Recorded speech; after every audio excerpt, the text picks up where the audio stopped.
इस वीडियो का मुख्य विषय है चाह गई चिंता मिटी मनवा बेपरवाह।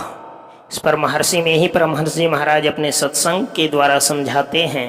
आइए सत्संग प्रारंभ करते हैं। सत्संग प्रारंभ करने से पहले निवेदन है, यदि आप चैनल पर नए हैं कृपया चैनल को सब्सक्राइब करें। तो आइए महर्षि में ही परमहंस जी महाराज सत्संग के द्वारा क्या समझाते हैं। प्यारे लोगों, आप लोगों ने सुना है कि चाह गई चिंता मिटी मनवा बेपरवाह, जाको कछु न चाहिए सोई साहमसाह। यह कोई मामूली बात नहीं है। अपनी निंदा कोई पसंद नहीं करता, अगर करता है तो वह कबीर साहब की तरह का हो गया है। कबीर साहब ने क्या किया, एक गणिका को साथ में ले लिया। रविदास जी भी काशी में रहते थे, उन्हें बुलवाकर साथ में गंगा जल का बोतल लेकर पूरे बाजार में झूम झूम कर घूमने लग गए।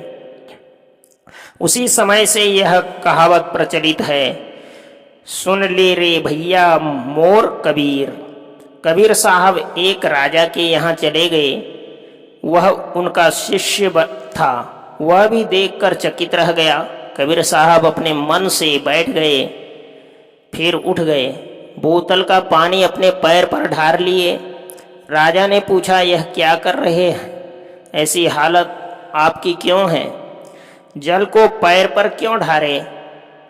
तब रविदास ने कहा, जगन्नाथ जी में आग लगी थी, उसी को बुझाया। राजा ने सवार से पता लगवाया तो बात सही निकली। उनके लिए यह कोई विचित्र बात नहीं है।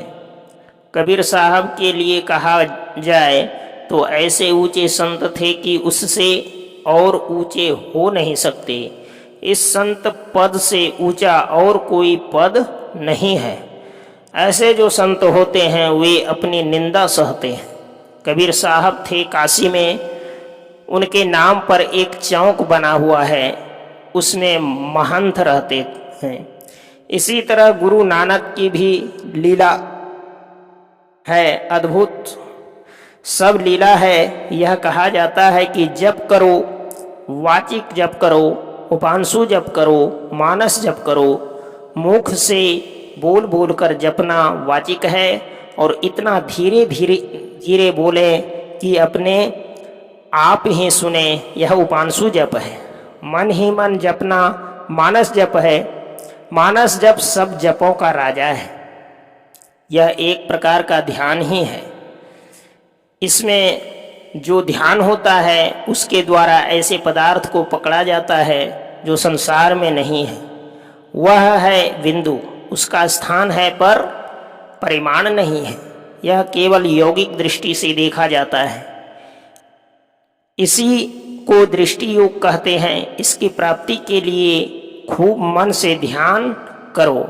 मनन ऐसा हो कि जैसा कि सुतीक्ष्ण मुनि को हुआ था। श्री राम जिस रास्ते से आ रहे थे वह उसी रास्ते से चले भेंट करने, पर जा नहीं सके तो रास्ते में बैठकर मानस ध्यान में लग गए। रूप देखने लगे। राम उसके पास आए, उन्होंने उसको उठाया। फिर मुनि ने कुछ नहीं सुना। तब श्री राम ने रूप को अंदर में बदल दिया। तब अकुलाकर उठ गए, जैसे मणियार सांप का मणि खो गया हो। सामने देखा तो श्री राम भगवान खड़े हैं, ऐसी तल्लीनता होनी चाहिए। इसको मानस ध्यान कहते हैं। यह करते करते होता है, केवल सुनने से, समझने से, बोलने से नहीं होता है। यह करने से होता है। आप लोग करने लायक हैं, खूब मन से कीजिए। भगवान श्री कृष्ण ने गीता में कहा है, माथा, गर्दन और शरीर को सीधा करके बैठो। सभी दिशाओं का देखना छोड़कर नासाग्र में देखो। जो नहीं समझता है वह कहता है नाक के नीचे देखो, कोई कहता है ऊपर देखो, लेकिन जो सब दिशाओं को छोड़कर देखेगा, सब ऊपर नीचे देखना छूट जाएगा। जिसमें 10 दिशाएं छूट जाए वही नासाग्र है। वह यही है जिसे हम लोग दृष्टि योग कहते हैं। करत करत अभ्यास से ते जड़मति होत सुजान, रसरी आवत जात ते सिल पर परत निशान। जिसको समझ में नहीं आता है वह बराबर करे, करते करते होता है। जैसे कुआं के पनघट पर रस्सी खींचते खींचते कुछ दाग पड़ जाता है, उसी तरह बराबर अभ्यास करते करते ठीक ठीक बनने लगता है।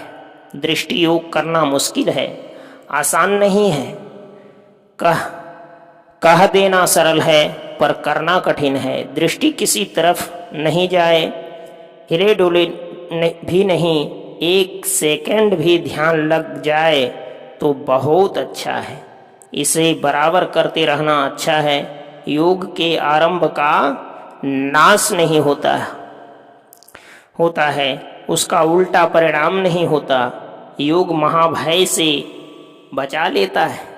जो थोड़े थोड़े करते रहते हैं, एक शरीर से दूसरे शरीर में, इसी तरह एक जन्म में नहीं तो दूसरे तीसरे जन्म में कभी न कभी मोक्ष दिलाकर छोड़ता है। भक्ति बीज बिनसै नहीं, जो जुग जाए अनंत, ऊंच नीच घर जन्म ले तऊ संत को संत। भक्ति बीज पलटे नहीं, आए पड़े जो चूल, कंचन जो विष्ठा पड़े घटे न ताको मोल। मेरे कहने का मतलब है कि भक्ति खूब करनी चाहिए। जो महाभारत पढ़ते हैं वे जानते होंगे कि कुरुवंश में द्रोणाचार्य कैसे पूज्य हो गए।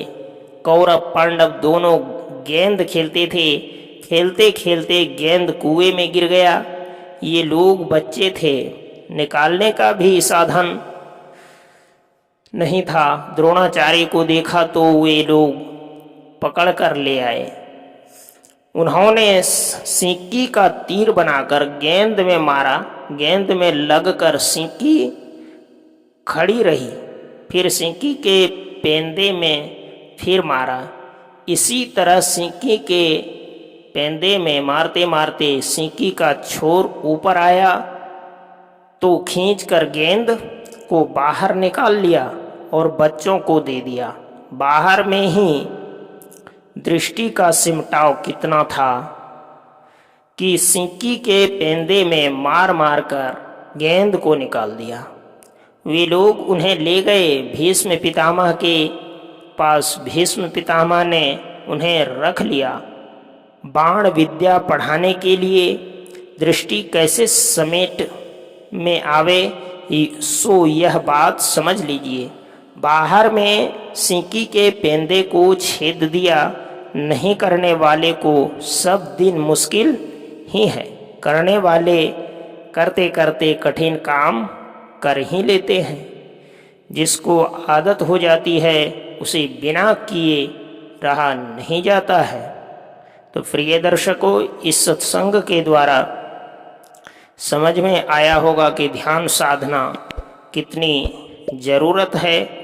तो वीडियो को लाइक और चैनल को सब्सक्राइब जरूर करें और बेल आइकॉन दबाकर आने वाले ऐसे ही सत्संग सुनने के लिए बेल आइकॉन जरूर दबाएं। मिलते हैं अगली वीडियो में, तब तक के लिए जय गुरुदेव।